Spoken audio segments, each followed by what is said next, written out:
kind of sort of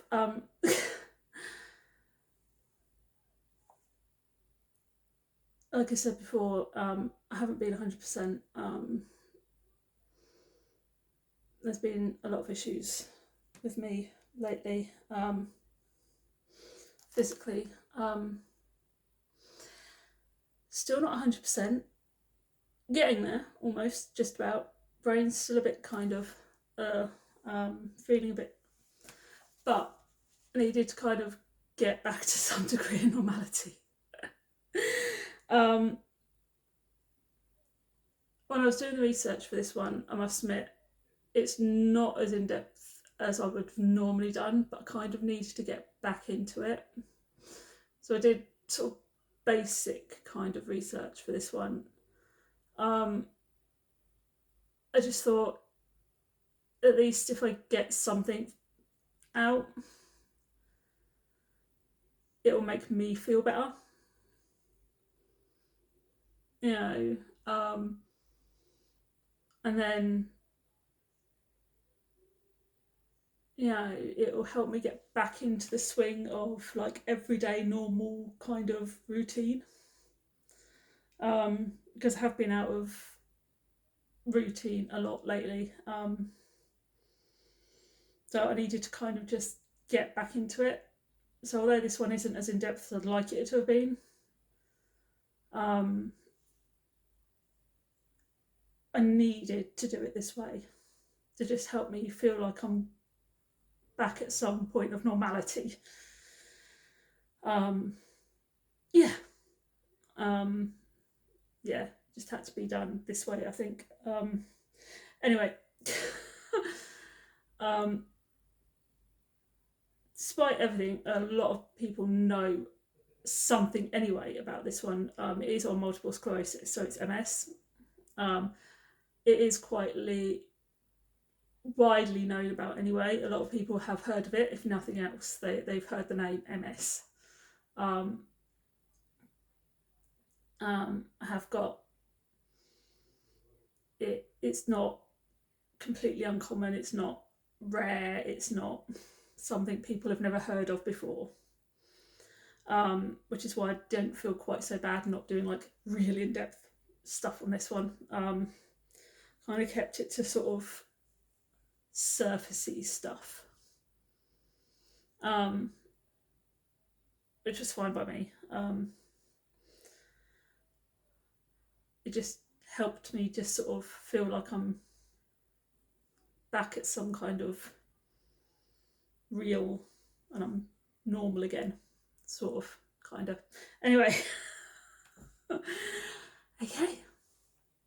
So MS, multiple sclerosis, is although it is an autoimmune condition, they actually consider it to be an immune mediated disease, which is really strange thing because it does affect both your brain and your spinal cord. But what it is your immune system attacks its own tissues. So it's a malfunction in your immune system because it destroys you. So your immune system is actually destroying the fatty, substancey bits that coat and protect the nerve fibers in both your brain and your spinal cord. And it's called myelin. That's what the substance is called. It's called myelin. And they did give a nice little example.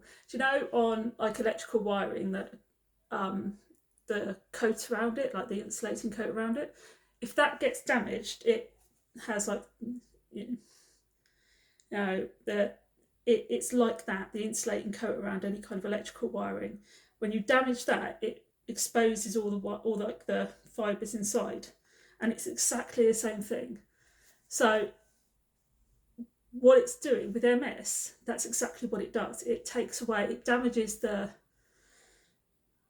it damages the coat on your nerve fibers, the outer layering of your nerve fibers, so it exposes the actual nerve fibers. So what it does in the end, and that can slow or even block any kind of messages that are firing between all your nerves. Because your brain and your spinal cord, they send messages through your body. If they are damaged, any messages that are being sent either get slowed down, so they'll either take a lot longer to get there, or they will get blocked completely, so they won't get sent. So with MS, what's happening is your body is attacking the nerve fibres, the coating around the nerve fibres, therefore exposing the inner nerve and stopping or even slowing down all the messages that are going to and from the brain and the spinal cord, and eventually around your body. That is kind of what it's doing, which I find kind of interesting actually, because quite frankly I never really understood that or knew that. So I just learned a lot while I was doing this as well. And although this is a lifelong condition, it's not actually fatal. Realistically, all it does is it does lower your life expectancy, but it doesn't. It's not fatal. It's not one of those conditions where you've got a life expectancy of, if you get this disease, you're only going to live in there for like 5-10 years. All it does is it lowers your life expectancy. So if you're going to live for 80 years, you could only live for 70 years. You see, you die at 70 instead of 80. A lot of people with MS will die between 60 and 70 years old, sometimes 76. People have lived to 76 with MS, according to the research. So, it's not a death sentence, it's just a disability. It's classed as a disability, not a death sentence. It just lowers your life expectancy. That is all it does. It lowers it by 5 to 10 years. So if you're destined to die at 80 and you catch MS, you'll die at 70, or you could die at 75. Realistically, it's hard to live with, but it's not the worst case scenario.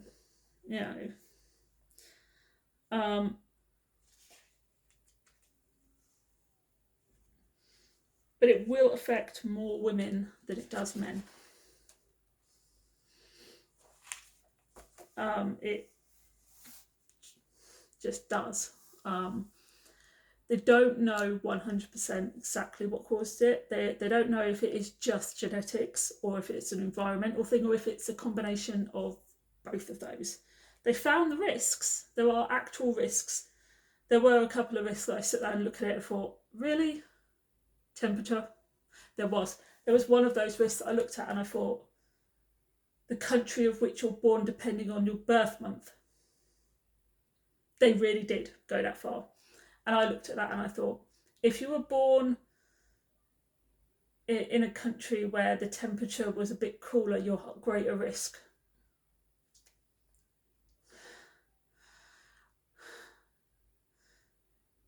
People in Canada and North America and certain times of year, if you're born at a certain time of year, you're at greater risk because the weather's... I looked at that and I thought, yeah, okay. One, I didn't quite understand it, and two, I sat there and I thought, really? Yeah, it went right over my head. Didn't quite understand that, so I left that out. Didn't quite understand, why on earth the country and temperature of anything has anything to do with your being at a risk for MS is beyond me. Right over my head. But there are actual risks that they found that I did understand, like your age. Generally as a rule, they have stated that you can get MS at any age at all. You can get it whether you're young or old. Doesn't matter. You can start seeing symptoms of MS at the age of 50, 60, 70. Doesn't matter how old you are, you can get it at any age. But generally as a rule, you start seeing symptoms between 20 and 40 years old. That is when people are generally diagnosed, between 20 and 40. Women are 2 times more likely to develop, or they call it,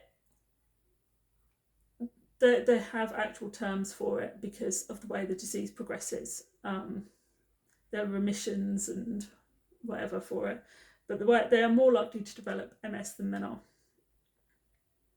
Family history, and it has to be direct family history. So if your parents or siblings have MS, you're more likely.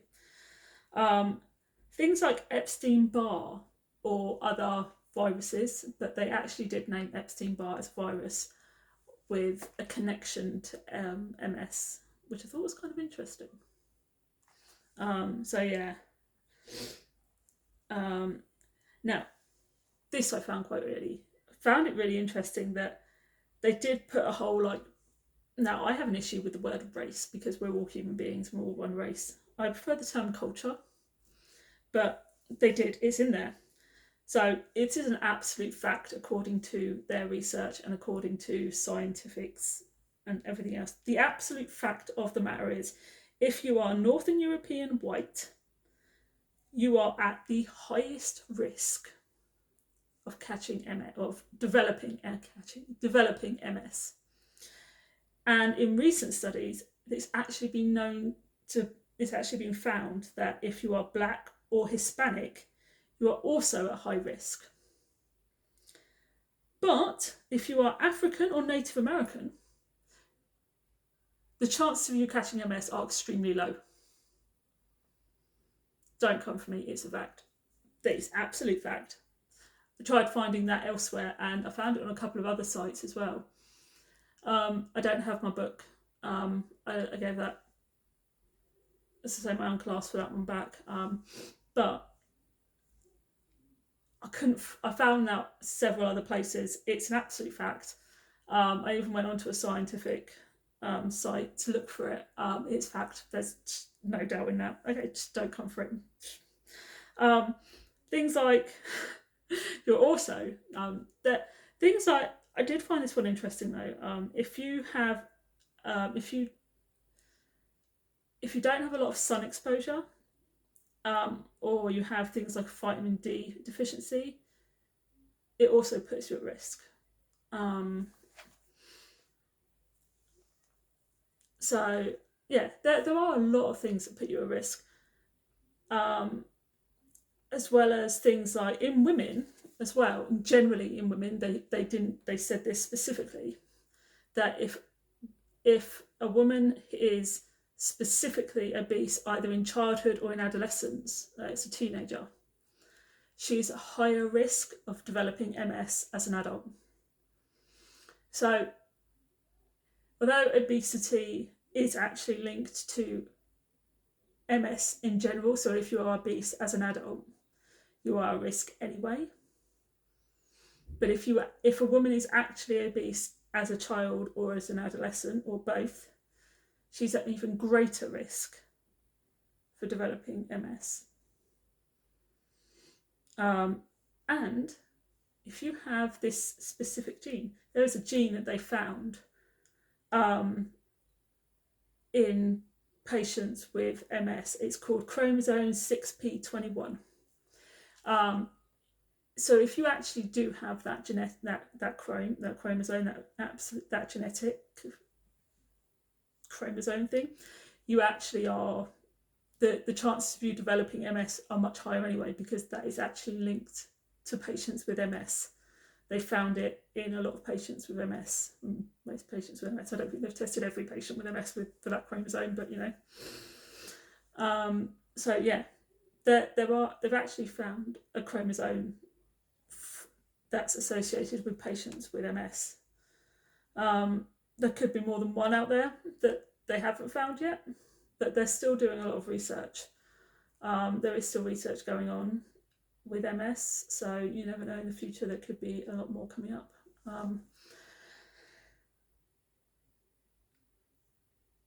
The symptoms do vary to a point, but they do associate themselves with everything that the brain and the spine does. So you get things like numbness and weakness in one side of your body.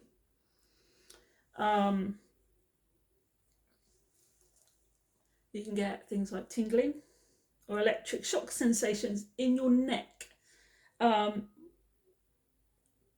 only in things like certain neck movements. It'll be when you move your neck in certain places. They found that if you move your neck forward, a lot of patients with MS will get electric shocks. That must be weird. That must be horrible. I can't even imagine that. I mean, I get electric shock in my feet when I do certain things. If I move in certain ways, or if I sit, if my feet are in, like if I've been walking for a while, or if, so if I've been up on my feet all day and then I stop and sit down, I'll get electric shocks going through my feet. It's horrible. I can't imagine how horrible it must be to have it going through your neck. No, not for me. No thanks. So on top of all of that, you then get things like lack of coordination, an unsteady gait. Now, when you talk about gait, you're talking along the lines of movement and the way you walk. So when you're walking, your gait is the way you walk. So not only are you unsteady in your movements anyway, but your gait. So it means that your feet aren't moving very steadily. Now, see, when I walk, my feet tend to do that, but my left foot does. And then on the odd occasion, my foot will just cross over my right foot. I have an unsteady gait. And people with MS also have an unsteady gait. I'm not sure how it'll work, but people with unsteady gaits, their leg and their feet movements will be very unpredictable. Hence why their mobility becomes difficult. And it would not be helped by the fact they will have partial or complete loss of vision in one eye. It does start with one eye. They will lose it in one eye first, and it will be accompanied by pain, which is not good.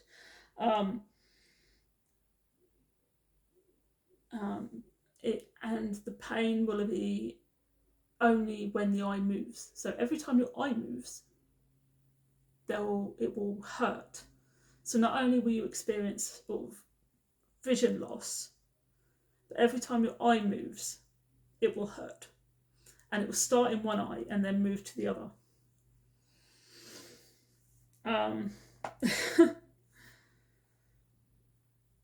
obviously as this happens, you'll get things like double vision and whatever else as you and then it gets blurrier and blurrier as your vision kind of dissipates. It's not nice. You suffer from things like vertigo, which isn't nice. There's no tablets for that. There's just nothing you can do about that, except for anti-sickness tablets, because it's not nice. You just feel very, very sick with vertigo. Vertigo is horrible. Like absolute dizziness where the room freaking spins. It's horrible. It's not nice. But they also get things like problems with their bowels and their bladder, as well as things like impotence. So they have sexual issues. And obviously women will also get sexual issues, so they'll have a lot of problems in those areas, let's just say. And then we get things like fatigue, slurred speeches, cognitive problems, and then mood disturbances, which is hardly surprising considering the issues going on in your brain and your nerves being damaged. This is not a nice condition.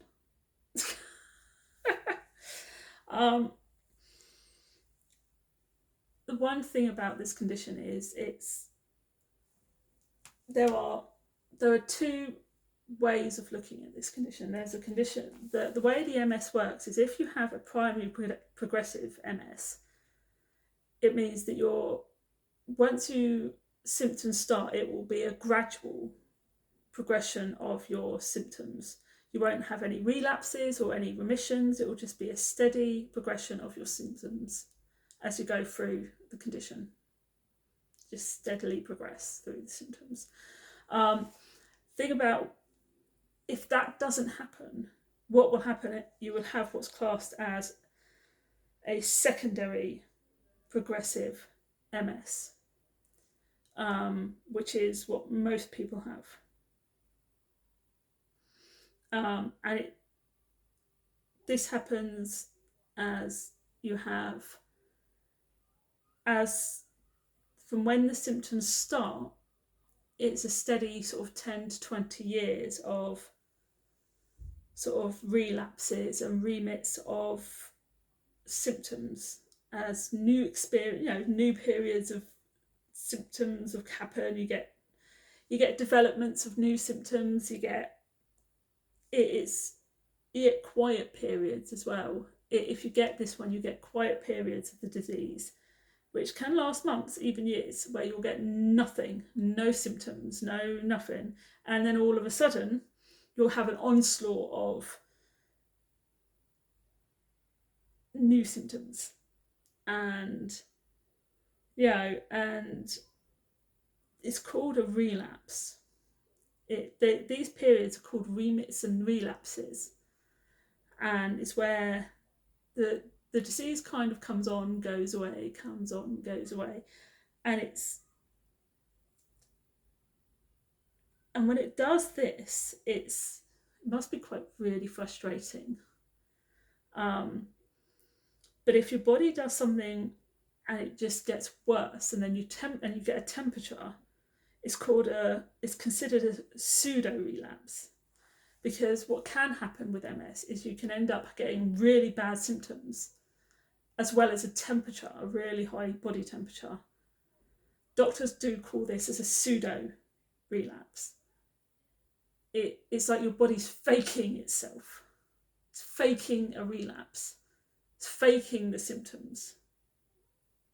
It's strange. But it is a steady progressive of the disease, which is really strange considering the way it's sort of coming on waves. And it is waves. It's like a wave.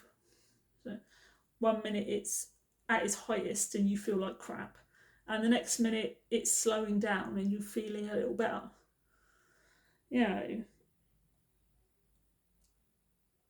And the only problem with this one is it does come with the mobility and the gait issues, with or without the remission. You will always have issues with mobility and your gait.